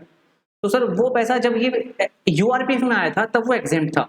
अब उसको आप सब्सिक्वेंटली आरपीएफ में ट्रांसफर कर रहे हो, और आरपीएफ रिकॉग्नाइज्ड है, और आरपीएफ की टैक्सेबिलिटी होती है 12% से ऊपर। राइट। तो सर अब ये जब फंड में ट्रांसफर होगा तो सर ये टैक्सेबल होगा, तो सर 15 पे तो टैक्स होगा। फिर बात आती है सर 18, एम्प्लॉय का, इसमें एग्जेम्प्ट था, अब आता है एम्प्लॉय का बैलेंस। सर एम्प्लॉय का बैलेंस भी तो मेरा इस फंड में एम्प्लॉय अपनी जेब से दे रहा था ना। सर एम्प्लॉय का बैलेंस आ जरूर रहा था यूआरपीएफ में, बट वो अपनी सैलरी से दे रहा था ना, तो सर उसकी सैलरी पूरी टैक्सेबल होती है, उसकी सैलरी ग्रॉस टैक्सेबल होती है, उसको उसका बेनिफिट 80C में नहीं मिलता था।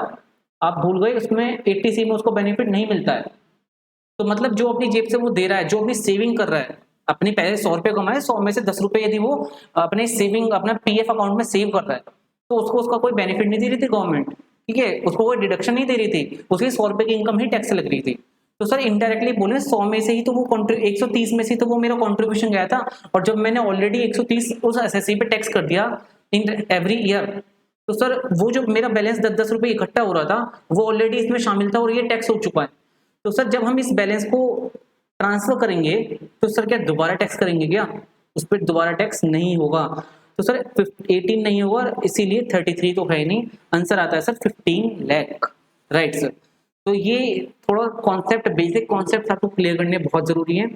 डोंट वरी, आपको यदि लग रहा है कि यूआरपीएफ आरपीएफ अभी थोड़ा क्लियर नहीं है, सैलरी चैप्टर में बहुत इजी समझेंगे, बहुत ज्यादा डिटेल्ड है, तो सैलरी चैप्टर में बहुत सारे क्वेश्चंस हैं, ठीक है। तो अभी सेक्शन 7 के अंडरस्टैंडिंग के लिए बहुत जरूरी था सर। इसके बाद आता है हमारा contribution by the central government, second third point, contribution by central government और एनी अदर एम्प्लॉयर। इसको बोलते हैं सर प्राइवेट, एक तरह से मतलब वो हो गया गवर्नमेंट एम्प्लॉयर और ये हो गया प्राइवेट एम्प्लॉयर। तो सर सेंट्रल गवर्नमेंट एम्प्लॉयर जो है या कोई भी प्राइवेट एम्प्लॉयर क्या करता है? कंट्रीब्यूट करता है अंडर ए पेंशन स्कीम जो नोटिफाई की गई है 80CC-D में। तो सर इसको क्या बोल रहे हैं? इसको बोल रहे हैं सर सेक्शन 7 का जो तीसरा मेरा पार्ट है वो क्या कहता है? सर यदि मेरी एक पेंशन स्कीम है, एक पेंशन स्कीम है, तो पेंशन स्कीम आप समझते हैं क्या है? देखिए अभी आप जैसे जैसे और आगे पढ़ेंगे इसको, और ज्यादा हम जब स्टडी करेंगे पूरा एक्ट, तो आपको धीरे धीरे चीजें समझ में आने लग जाएंगी। पेंशन स्कीम का आप जनरल सेंस समझिए। पेंशन स्कीम में क्या, आप धीरे धीरे हर साल कुछ ना कुछ, एवरी ईयर आप कुछ ना कुछ सेविंग करते हैं, सेविंग करते हैं नेशनल पेंशन स्कीम। और ये स्कीम जो नोटिफाई की गई है सेक्शन 80 CC/D में बताई गई है। यदि आप इस पेंशन स्कीम में एज एन एम्प्लॉई आप सैलरी अर्न कर रहे हैं ना, आप सैलरी अर्न कर रहे हैं, आप ये जो भी काम कर रहे हैं, आप अपनी सेविंग से साल में कुछ पैसा जोड़कर इसमें सेव कर देते हैं यदि, तो आपको क्या मिलती है, टैक्स डिडक्शन मिल जाती है जो आप सेविंग करते हैं, राइट सर, उस पर आपका टैक्स बच जाता है, ठीक है। इसी तरह क्या होता है, एम्प्लॉयर भी इसी तरह, जैसे मैंने बताया ये सोशल सिक्योरिटी की स्कीम्स हैं, इसी तरह एम्प्लॉयर्स ऑल्सो, एम्प्लॉयर्स में कौन, government employers and private employers. तो सर दोनों एम्प्लॉयर हमारे इस स्कीम में क्या करते हैं, कंट्रीब्यूट करते हैं। तो सर ये पैसा क्या होता है, ये पैसा किसको मिल रहा है, क्या ये रिसीव हुआ एम्प्लॉय को, क्या ये रिसीव हुआ, तो ये एम्प्लॉय को तो रिसीव नहीं हुआ, एम्प्लॉय को तो नॉर्मल जो सैलरी मिल रही थी वही रिसीव हुई, उसको वो पैसा नहीं मिला ना, तो वो पैसा गया कहाँ सर, वो कंट्रीब्यूट हुआ था सर एनपीएस जो उसकी स्कीम थी, और स्कीम तो सर एक तरह से डिपार्टमेंट के ट्रेजर में जाती है, और it is the government treasure. National pension scheme भी तो किसी फंड या किसी एक बॉडी के तहत बनाई गई होगी ना, तो सर ये सब जाता है डिपार्टमेंट के ट्रेजर में, जो एक तरह से डिपार्टमेंट की लायबिलिटी है जब वो एसएससी को देना वापस होगा। तो सर अभी के लिए तो ये हुआ ना कि वो पैसा एम्प्लॉय को नहीं मिला है ना, बट फिर भी एम्प्लॉयर ने एम्प्लॉय को एक एक्स्ट्रा बेनिफिट दिया, तो सर वो पैसा जो एम्प्लॉय को नहीं मिलता इन फॉर्म ऑफ सैलरी, जैसे हमने देखा ईपीएफ जो एम्प्लॉयर वाला कॉन्ट्रीब्यूशन है, इसी तरह हमारा एनपीएस नेशनल पेंशन स्कीम में जो एम्प्लॉयर डोनेट कर रहा है, उसको कंट्रीब्यूट कर रहा है, वो अभी रिसीव नहीं हुआ है, मिलेगा बाद में, तो सर उसको क्या बोला इन्होंने, नहीं नहीं हम इसको अभी डीम्ड टू रिसीव मानेंगे, हम इसको अभी के अभी इसको डीम टू रिसीव मानेंगे ईयर ऑन ईयर बेसिस पे, ईयर ऑन ईयर बेसिस पे। तो सर आई होप अभी आपको क्लियर होगा, सेक्शन 7 का जो तीसरा पार्ट कहता है कि contribution by the central government और any other employer under a pension scheme referred under section 80 CC/D। 80 CC/D हम डिटेल में स्टडी करेंगे जब हमारा डिडक्शन का चैप्टर आएगा, ठीक है। तो डोंट वरी, ये इसलिए ये ना सेक्शन 7 अभी रेफर करता है सैलरी वाले चैप्टर को, थोड़ा सा यहाँ भी सैलरी वाला चैप्टर आता है और यहाँ हमारा डिडक्शन वाला चैप्टर आता है। तो सर इन तीनों को हम डिटेल से दोबारा स्टडी करेंगे जब हम सेक्शन 7 को उन चैप्टर के साथ दोबारा पढ़ेंगे, ठीक है ना। तो अभी हमारे पास समझ में आया कि हमारा जो स्कोप ऑफ इनकम है वो बात करता है सर सेक्शन 7 सेक्शन 5, और सेक्शन 5 कहता है इनकम रिसीव्ड और डीम टू रिसीव। तो सर डीम टू रिसीव में 3 पार्ट है, पहला देखिए डीम टू रिसीव में 3 पार्ट है आपके सेक्शन 7। तो सेक्शन 7 में 3 पार्ट कौन सा है सर, बताइए फटाफट बताइए। पहला है sir employers contribution, 2 recognised fund, please note RPF में होता है, आरपीएफ में in excess of 12% of salary. तो ये तो हम धीरे धीरे सीख जाएंगे कि 12% तक तो वैसे ही एग्जाम्प्ट है, तो ऑब्वियसली जब डीम टू रिसीव भी यदि आप टैक्सेबल करना चाह रहे हैं तो आप 12% से ऊपर का ही आप टैक्स करेंगे, पहला। दूसरा सर है sir transfer from unrecognised fund to recognised provident fund. Sir कौन सा बैलेंस, एम्प्लॉयर वाला बैलेंस, कौन सा balance sir, employers balance and उसका इंटरेस्ट, राइट सर। तो थर्ड बताइए सेंट्रल गवर्नमेंट और प्राइवेट एम्प्लॉयर, जो दोनों में से कोई भी एम्प्लॉयर हो, सेंट्रल गवर्नमेंट हो या प्राइवेट या कोई भी अदर, मतलब स्टेट गवर्नमेंट, लोकल अथॉरिटी या कोई भी हो सकता है, प्राइवेट एम्प्लॉयर का जो कंट्रीब्यूशन कर रहा है, वो जो कंट्रीब्यूशन कर रहा है इसमें एनपीएस नाम की जो स्कीम है 80 CC/D में नोटिफाई की गई है। इस स्कीम में यदि कोई फंड ट्रांसफर किया जा रहा है एम्प्लॉयर द्वारा, वो फंड हमारा डीम टू रिसीव मान लिया जाएगा। तो सेक्शन 7 की स्कीम आती है डीम्ड टू रिसीव, जो एक्चुअल में रिसीव नहीं है बट फिर भी हम इनकम टैक्स के पर्पज से उसको रिसीव मान रहे हैं एंड हम उसको टैक्स कर रहे हैं, राइट सर। अभी सर हम सेक्शन 9 नहीं पढ़ेंगे, इनकम डीम टू रिसीव के साथ हम डीम टू एक्रू आज नहीं पढ़ेंगे, बहुत टेक्निकल हो जाएगा। इनकम डीम टू एक्रू बहुत सेक्शन है क्या 9, बट वो अपने आप में इतना बड़ा सेक्शन है, उस पर कितने घंटे डिवोट कर सकते हैं हम, कितने भी, ठीक है, वो एक बहुत डिटेल स्टडी है। इसको हम अलग से लेक्चर में लेंगे। आज हम ये छोटे छोटे 3 पॉइंट्स और पढ़ते हैं।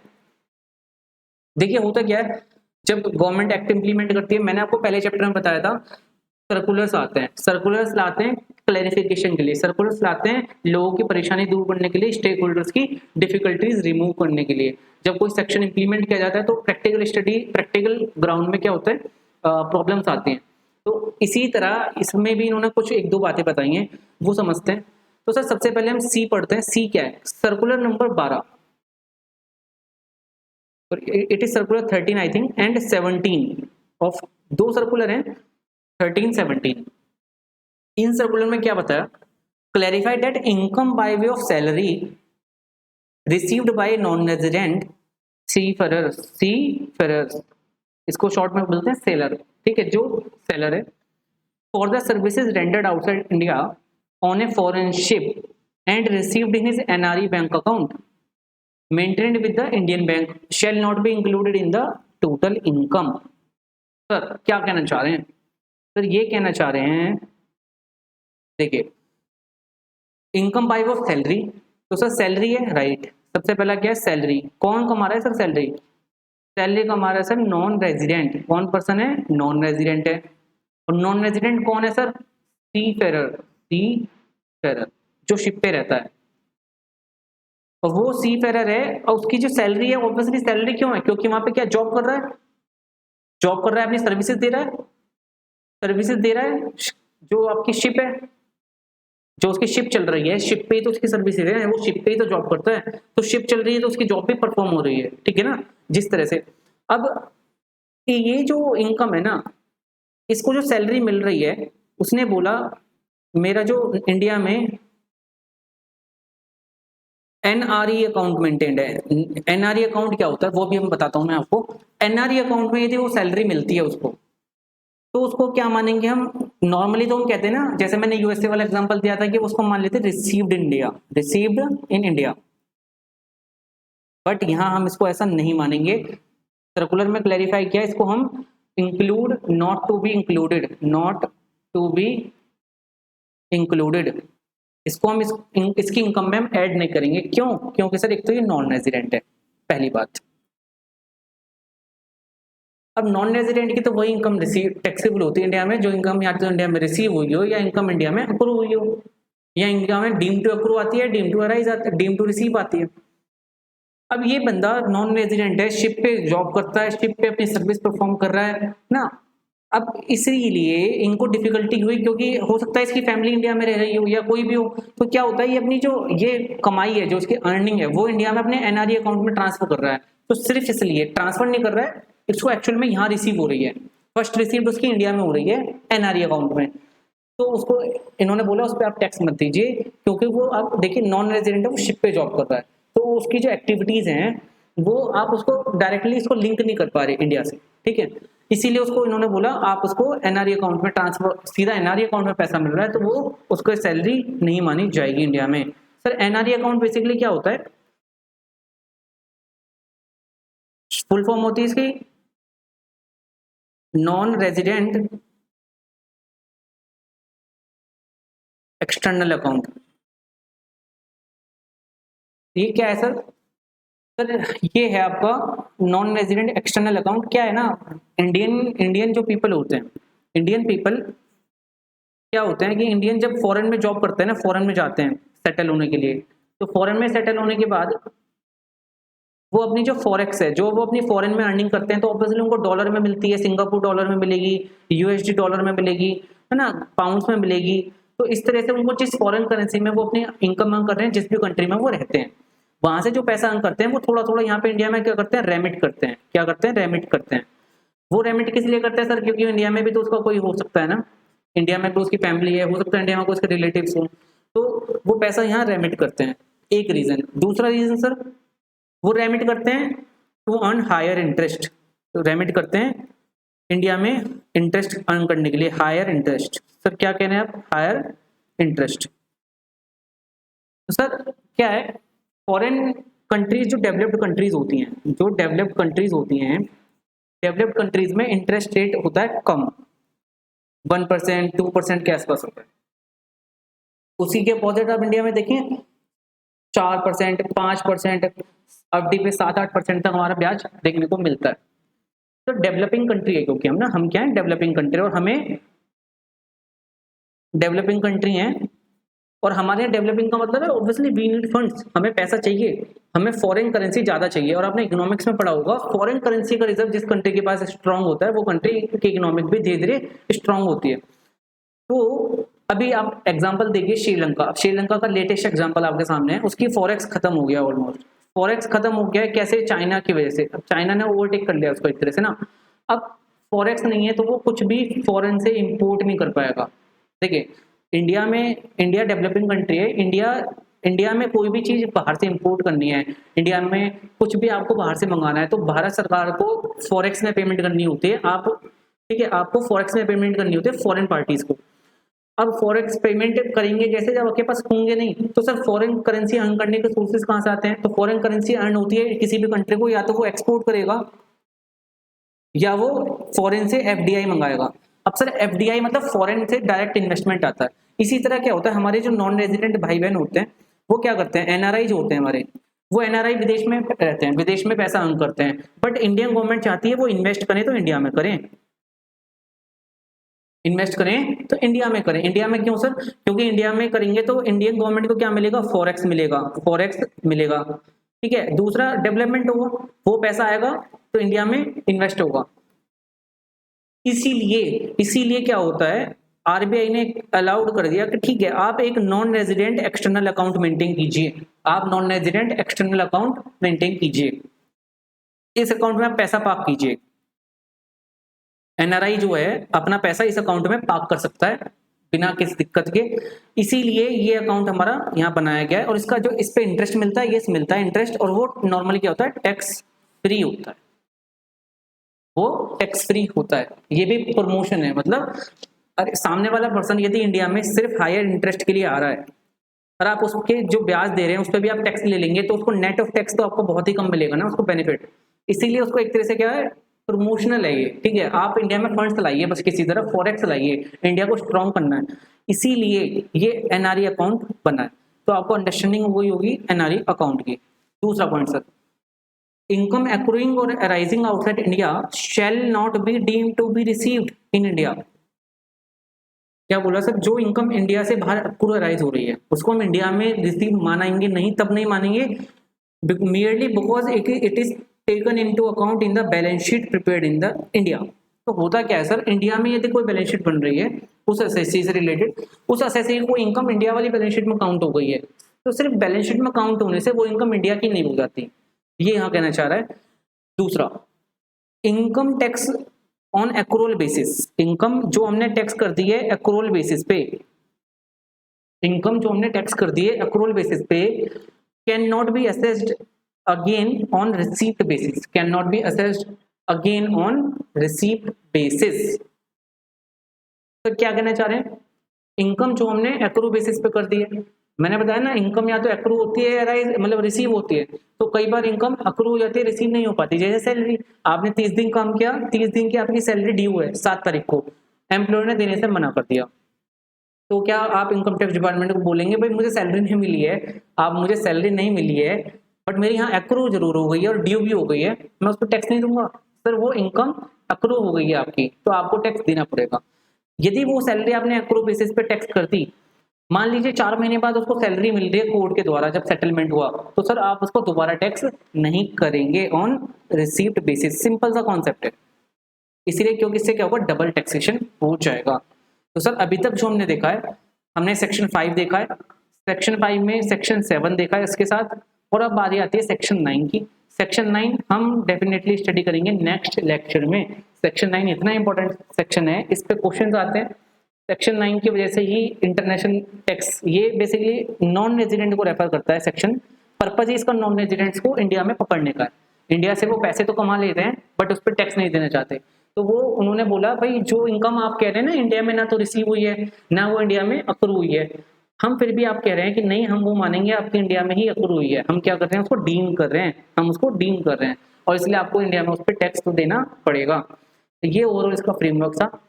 तो अभी तक जितना मैंने पढ़ा है प्लीज आप रिवाइज कीजिए, देन इसके बाद हम आगे बढ़ेंगे। ठीक है, बहुत इंटरेस्टिंग है टेक्स्ट, बहुत ज़्यादा इंटरेस्टिंग है। आप अच्छे से पढ़ेंगे, आप अच्छे से साथ देंगे तो ये बहुत आसान हो जाएगा आपके लिए पूरा टेक्स्ट क्रैक करना। और प्रैक्टिकली जब आप सीए बन जाएंगे तो आपको कॉन्सेप्ट की क्लैरिटी होना ज़्यादा ज़रूरी है। एग्जाम तो पास हो ही जाएगा बट आपको कॉन्सेप्ट ज़्यादा क्लियर होने ज़रूरी है। ठीक है, लर्न भी आपने करना है, पर लर्न धीरे धीरे होता है, लेकिन आप कॉन्सेप्ट समझ के चलिए, आप कॉन्सेप्ट नोट करते जाइए। कोई यदि ऐसी बात है जो बुक में नहीं है फिर भी आपने नोट करनी है तो प्लीज़ नोट कीजिए। ठीक है ना, देन तब तक के लिए take care, good bye, tata bye bye.